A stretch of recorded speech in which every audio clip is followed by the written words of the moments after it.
Okay, so we transferred now over to an equine cadaver and look at some of the differences that we see here in the equine thorax between the arterial and venous pattern. So again, here we see this large branch coming directly off the aorta, and that's going to be the brachiocephalic trunk. The brachiocephalic trunk transitions into the, or gives off the left subclavian artery that we see right here. In the equine, off the left subclavian, we'll see a costocervical trunk. With this branch that would be coming up along the inside of the ribs here, you can see that it's cut right here, being the supreme intercostal artery. And then this smaller branch that's coming up and would have come to these muscles here, being the dorsal scapular artery. Next, we have a separate branch coming off the subclavian right here, and that's going to be the deep cervical artery. And finally, we have this large branch that's coming cranially up to the cervical vertebrae, being the vertebral artery. Some of the terminal branches of the left subclavian are going to be the internal thoracic artery, again going down along the internal aspect of the thorax, along the dorsal aspect of the sternum. We have the superficial cervical artery, which in this horse we can actually see the two branches still. This branch coming down towards the lateral pectoral groove, that being the deltoid branch. And then this branch that only remains of some latex is going to be the prescapular branch. Here again we can also see a very nice vagus nerve.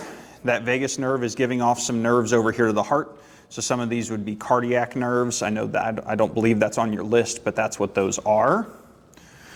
We can see if we trace that back here, somewhere along here, we would find our middle cervical ganglion, which would have been somewhere around in this vicinity. I don't see that we have an ansa subclavia left, but we do have our cervicothoracic ganglion right here. We just don't have that combination of the ansa subclavia to the middle cervical ganglion anymore. We can see that again that vagus nerve continues caudally and is going to split into dorsal and ventral vagal branches right around the esophagus. Here we're looking at the right side of the horse, and the branching pattern of the right subclavian is just a little bit different. We see the right subclavian artery is found right here. As the right subclavian comes off, the first branch you're going to see again is that costocervical trunk. On the right side, usually we see this artery coming off the costocervical trunk, and this is the deep cervical artery.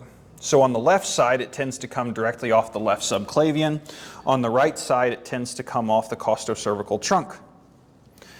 Here we see this artery coming externally to some of the muscles in the region, kind of on the medial side of the scapula. That's going to be your dorsal scapular artery. And then if we move that away, we can see this artery that's going up along the inside of the thorax, the medial aspect of the ribs. That's going to be your supreme intercostal that's giving off the first few dorsal intercostal arteries. So that's all branches of the costocervical trunk. The other branch we see right here, again that's going up cranially towards the head, would be the vertebral artery. This very large artery that we see next is the right common carotid artery. Now in this cadaver, we don't see a great bicarotid trunk. Sometimes you can see that in horses. I tend to see it more commonly in our bovine species, but we see here, over here is the left common carotid, totally coming off separate from the right. So there's no good bicarotid trunk in this cadaver. We see this artery right here would be the superficial cervical on this side, the internal thoracic on this side, and finally our cut axillary artery. Here again we see the right vagosympathetic trunk. Coming down somewhere around in this vicinity would be your middle cervical ganglion. And then we can actually see here our right recurrent laryngeal coming around the right subclavian artery and returning back up the neck. So this artery we see here, and here is our right recurrent laryngeal artery. Here again we can see our right azygous vein.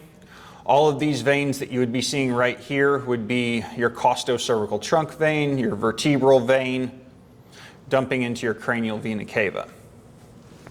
We can also, in this cadaver, see another bronchoesophageal artery coming directly off the aorta and going ventrally down towards the esophagus and the primary bronchi.